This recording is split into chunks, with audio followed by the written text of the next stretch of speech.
اب نوجوان لوگ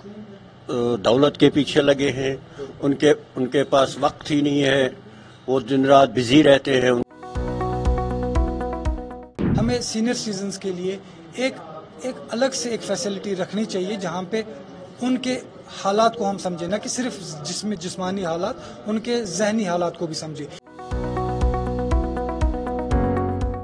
ایسے بھی آدمی ہیں جو اس ایسے نازک دور سے گزرے ہیں کہ ان کا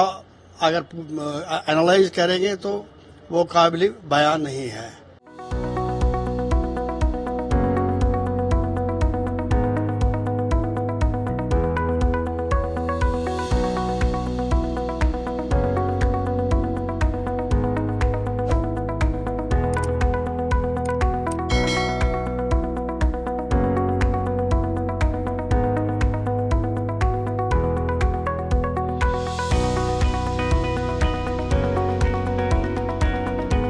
مجھے بہت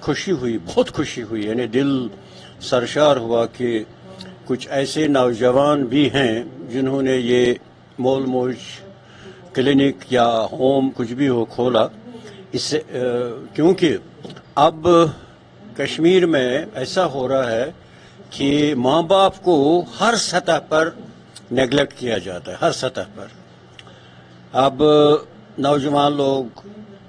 دولت کے پیچھے لگے ہیں، ان کے پاس وقت ہی نہیں ہے، وہ دن رات بزی رہتے ہیں، ان کے پاس ماں باپ کے ساتھ بات کرنے کا وقت بھی نہیں ہے۔ اس لیے ایسے حالات میں اگر کوئی ایسا قدم اٹھاتا ہے تو وہ قابل تحسین ہے۔ اور ہمارے سماج میں جہاں تک میں بھی 50 سال سے پریکٹس کر رہا ہوں، سب سے زیادہ جن کے ساتھ بدسلوکی کی جاتی ہے وہ اولڈ ایج ہے، ماں باپ ہیں۔ اس سے پہلے کہ باقی ملکوں کی طرح، باقی ریاستوں کی طرح ویسٹرن کلچر یہاں بھی اولڈ ایج ہوم یا اپنا گھر سٹائل پر جیسے انڈیا میں بن جائے، ایسا یہاں نہیں ہونا چاہیے، کیونکہ بہرحال ہم مسلمان ہیں اور یہ ہماری جو ریشور پرور ہے، یہاں ایسا نہیں ہونا چاہیے، کیونکہ ہمیں بہرحال اپنے پیغمبر حضرت محمد صلی اللہ علیہ وسلم کے نقش قدم پر چلنا چاہیے، جنہوں نے ہمیشہ ہر وقت یہ فرمایا ہے کہ اپنے ماں باپ کا خیال رکھو، ان کے سامنے اف بھی نہ کرو، ان کی خدمت کرو اور جہاں تک ہو سکے ان کو خوش رکھو۔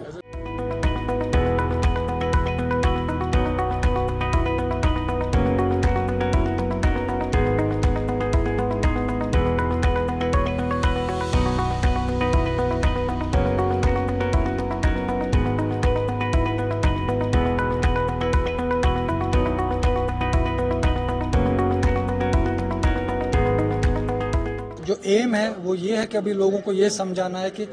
اولڈ ایج ہوم سے ابھی ہم دور ہی رہیں۔ تو یہ انیشیٹو میں 12 سال سے بزرگوں کے لیے کام کر رہا ہوں، بزرگوں کا علاج کر رہا ہوں پچھلے 12 سال سے۔ تو اسپوریڈکلی کافی کام کیے، کیمپس کیے،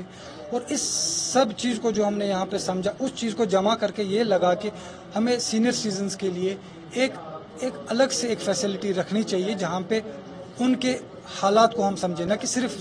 جسمانی حالات، ان کے ذہنی حالات کو بھی سمجھیں۔ یہ وہ ایک انیشیٹو، ایک پہلا قدم، ایک بہت ہی چھوٹا قدم ہے ایک ہیلتھ سینٹر کا، لیکن ہمارا مشن یہ رہے گا کہ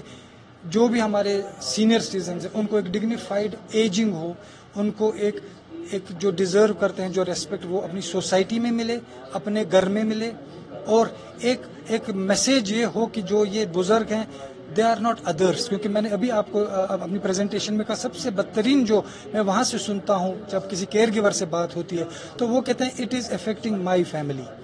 تو یہ جو مائی فیملی والا کانسیپٹ ہے، جو جب ان کو ہم بناتے ہیں ادرس، وہ ادرس نکال کے ہم ان کو اپنا سمجھے، ہم ان کو وہ ویلیو اور وہ ورتھ اپنے گھر میں دیں جو وہ ڈیزرو کرتے ہیں۔ کس طرح کا ٹریننگ ہم ملے گا جب جو بھی لوگ یہاں پہ جو اس کے مستحق ہیں؟ تو جو ہمارا ابھی یہ جو انیشیٹو ہے وہ want to give all the health related initiatives, جو بھی ہیلتھ ریلیٹڈ ایشوز ان کے ہیں وہ ہم کوشش کریں گے ادھر ہی ملے ان کو، کیونکہ ہم نے یہ دیکھا ہے کہ شوگر کے لیے ایک ڈاکٹر صاحب کے پاس جا رہے ہیں، 8 کلومیٹر دوسرا ڈاکٹر ہارٹ کا ڈاکٹر ہے،